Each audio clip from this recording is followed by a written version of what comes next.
Hey traders, here again, another textbook trade setup. We discussed it as it was happening on Friday in our trade group.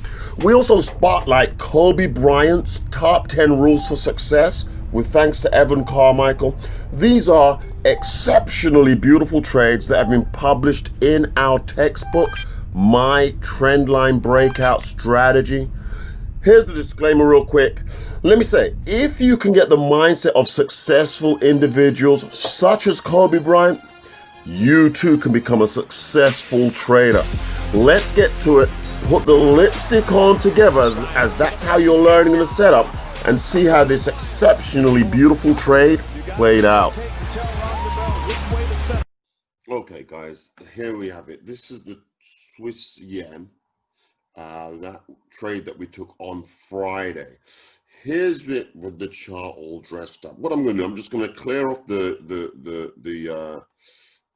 chart, okay, and just go through it all with you guys, step by step, what we was looking at and why, as we saw this trade unfolding. Here we are. We're on the 15-minute chart. Now, what I did see was I saw this stab down here, which means it broke the previous day's low. But I saw this stab. Sometimes I ignore it. It wicks down for whatever reason. It continues going. But this is what really caught my attention. Obviously, I put the trend line in place just in case. I noted this potential trend line here, but with that point stabbing down, I did that. And I was like, you know, something's going on here. Took that bad boy off and I said, I'm going to work this trend line. Notice the cross, this death cross of the 50, which is the yellow line, and the blue dashed line, which is the 200 MA. You call that a death cross because you're going short. If you're going long, it's a golden cross. I then got involved in this trade. As I got involved in this trade, I was in the Telegram group saying, here's a beautiful trade. And we're trading. I'm in from here. Now notice it stretched out further. But getting in from here, I started marking up my chart. Okay. So you get in from there and then you start noticing where your targets are. So this was target 1. Okay. And I drew this and I put it, target 1's going to be in there. Right? I drew this all out, and then target 2 is going to be here. And I put it in the chat group, letting everybody know what's going on. Now, this particular currency, and there's this was my overall target. The group was following along, and there was another trader in there, Rob. He nailed this trade. I'm just doing this with you guys. He nailed it as well. He caught the first. He drew up his chart just as I drew up mine in the same way. He noticed his second trend line break, which if you think of Elliott wave, you'll be looking at wave 1, 2, 3. You'll be coming up for 4 and 5. Well, you call that 4 and 5. Elliott wave 3, but nonetheless, we're not even talking about that. We're just talking about our basic strategy, which sometimes there is confluence with other strategies in the market. Now, the overall target was based on, here you go. We're looking at this level here, okay? So that's sort of our overall target, okay? And that's how we sort of marked up the chart. And that's it, we just traded it. Having this site in mind, in this space, I was just putting on multiple trades with a view to taking off profit along the way to target, which is the beauty. This is what you want to do with trading. You want to find an area where you have confidence that the price action's going to do what you expect it to do. You want to have that confidence, okay? Now, once you have that confidence, in that area, so this is just a very short area, right? In that, especially between the 1 and the 200, that's 50 pips. I mean, really, this trade from the pullback to target is 92 pips. 92 pips, might not be a lot, but if you've got multiple entries along the way, that trade, we traded it here, we traded again there, can accumulate to 300 pips. It's a 300 pip run. Okay. Target 1, target 2, we got our pullback entry. You've seen me do this many times, guys, many times. Okay. If you get into the practice, into the habit of dressing the chart, then when you see a trade setting up, all you're going to do is follow the rules of the strategy. We only ever put six things on the chart, maybe 7 if you're including the trend line. Remember that, right? This is so simple. Okay,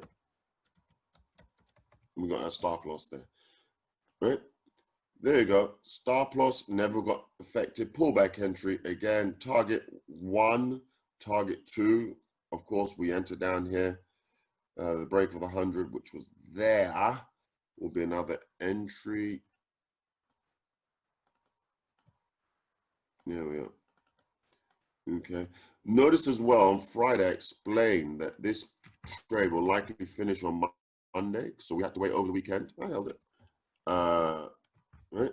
Held it over the weekend. So this here was Friday, Monday, Tuesday, we hit target. Sometimes you have got to be patient.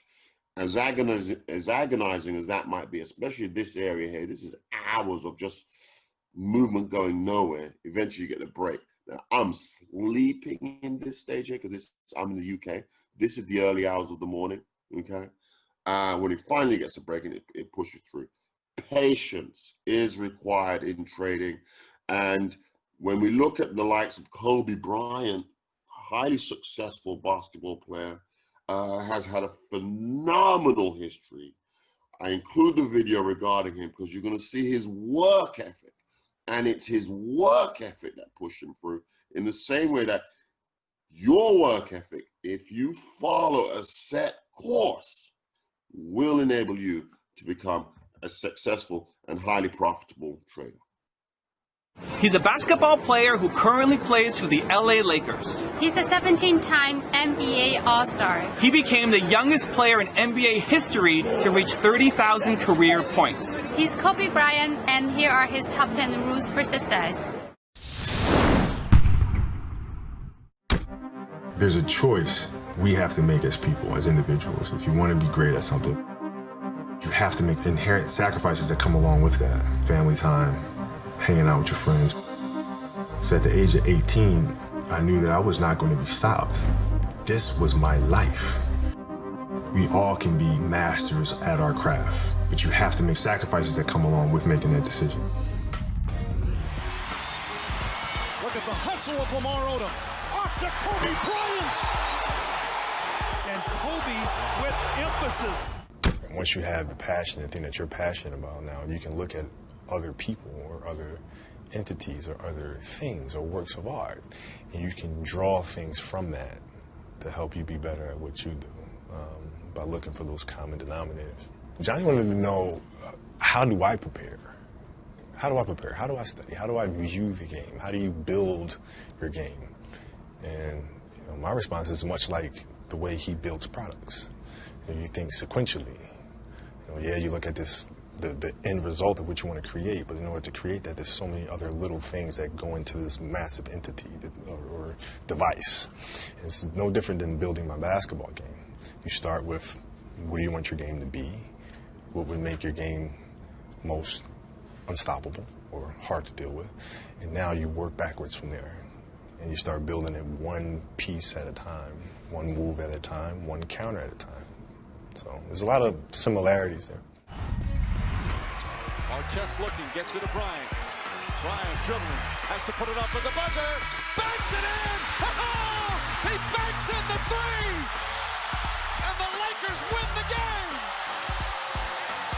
And that is just greatness personified. Well, yeah, you just gotta have the fearlessness to really take those shots, because you miss those shots, then you have to deal with the criticism, you have to deal with Us talking about it, right? Right. So, you know, and a lot of times, a lot of people kind of get a little apprehensive about taking those shots because of that. Right when we mentioned it, seemed like you started smiling already, just thinking about the word. Yeah, well, it's always been a myth to me as to why certain people don't really like those situations because of the pressure, you know, because we've all lost games before. So it's not like by you missing that shot, you're about to face something that you will never face again or haven't faced in the past. You know what I mean? We've all come up short at, you know, one time or another. So you just gotta kind of let it all hang out and, you know, trust your skills and trust the work that you've put in. Now Bryant again, out between the rings, guarded by Pippen. Kobe on the move, lobs for O'Neal, for the dunk! Kobe Bryant worked into the lane, and Shaq hammered it in with a right hand. Timeout, Portland. So that means taking things, using things in your life that are scars, using those moments as a weapon, right? Using those as, you know, using basketball as kind of like a vehicle through which to express yourself, right? So at that moment, for us to face the Celtics again, it's not about the Celtics. It's not about your opponent. It's about you. It's about you taking your inner struggles and channeling that through the game, right? As a way to unleash, right? So now it became a matter of how do I express that to them? How do I get them to that point where they figure this out for themselves? Because I can't say, hey, listen, I need you to play harder. So what'd you do? Well, I had to share my story. I had to open up to them and let them know I've dealt with things. This is the things that I use. This is how I go about focus. This is how I deal with adversity. This is how I deal with, you know, arguing with my wife the day of a game and showing up to the game and still having that focus to be able to play. Like, I used those things to open up with them, and then in turn they were able to take those stories and make them their own. The Lakers, because of this man, Kobe Bryant, can take over. And he posterizes Dwight Howard. He almost threw his elbow into the basket that time. Well, you just got to put one foot in front of the other. And, you know, sometimes I think, you know, even for myself, it's easy to become distracted a little bit and start trying to look at what the final picture is going to look like. And, you know, when you do that, you can easily become frustrated with where you are at the moment. So, you know, my advice is just to focus on each day. And, you know, you have a plan in place of how you want to improve and how you want to get better. And you stick to that plan and trust the fact that, you know, every day that you stick to the plan, it'll get you to your end result. Spurs cannot buy a triple. Kobe wheeling. What a play to Turiaf. And the foul. And a chance to tie. What a delivery by Kobe Bryant. I'm not going to be afraid of confrontation to get us to where we need to go. I think there's a big misconception where people think winning or success comes from everybody putting their arms around each other and singing Kumbaya and patting them on the back when they mess up, and that's just not reality. If you're going to be a leader, you're not going to please everybody. And you got to hold people accountable, even if you have that moment of being uncomfortable. Matter of fact, get your hands on me. Don't touch me the rest of the scrimmage. Get your hands on me. I always compare it to sitting across from somebody at a dinner table. If we're sitting across from each other, and would you rather sit with a person that's going to be afraid to tell you have something in between your teeth and let you walk around the restaurant smiling and stuff like that when you got stuff in between your teeth? Or would you rather sit with somebody that's not afraid to have that moment of being uncomfortable to tell you you have something in your teeth so you can get it out and don't look like an idiot in front of everybody else? Right? I'm going to tell you have something in your teeth. No matter what, even if it hurts my feelings. I'm going to tell you have something in your teeth. I'm going to tell you. And then it's your choice if you want to get it out or you just want to leave it there and look like an idiot. Rotation of Bryant. Buckle up for Kobe Bryant. Kobe Bryant just sucked the gravity out of the target center. What a play. The windmill slam. It's everybody wants to compete. I think it's knowing how to compete, and also, true competitive instinct really kicks in when you're down. You know, like I said, a lot of people are competitive at things that are rolling their way, and things that they're naturally good at.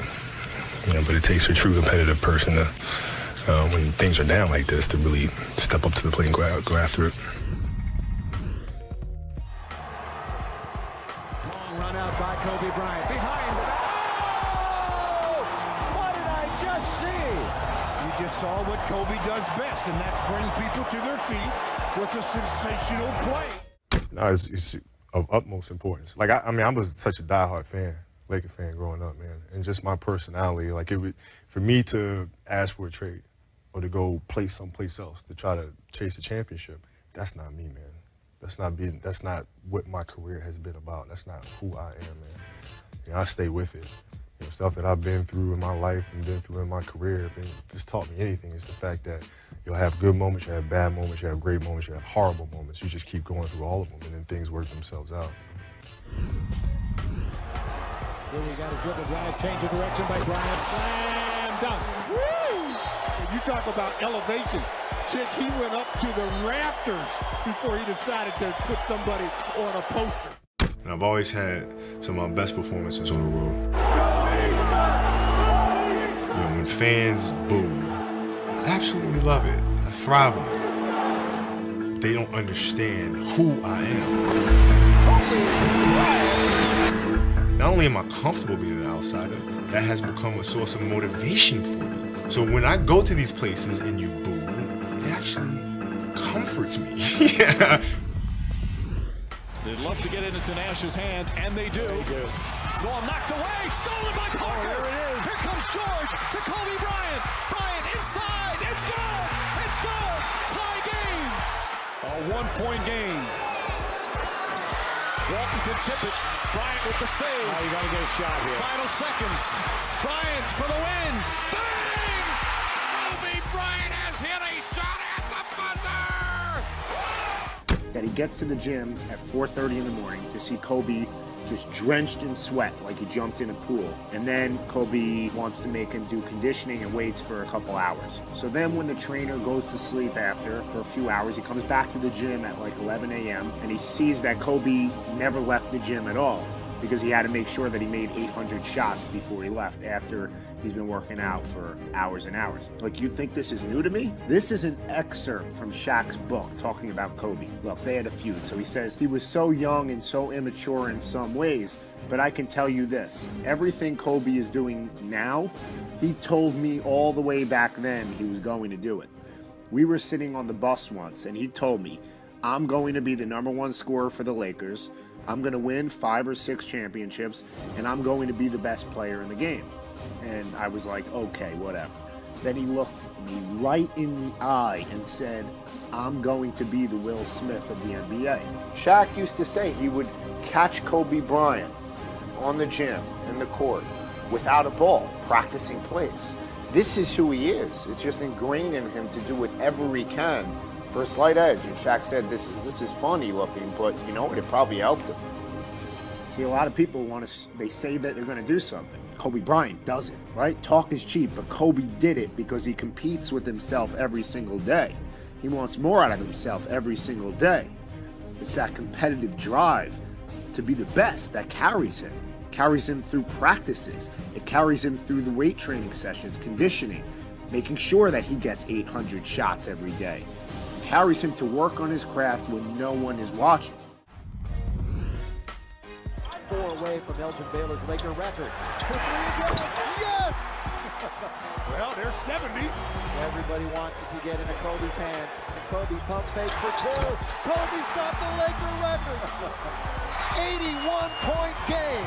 Ladies and gentlemen, you have witnessed the second greatest scoring performance in NBA history.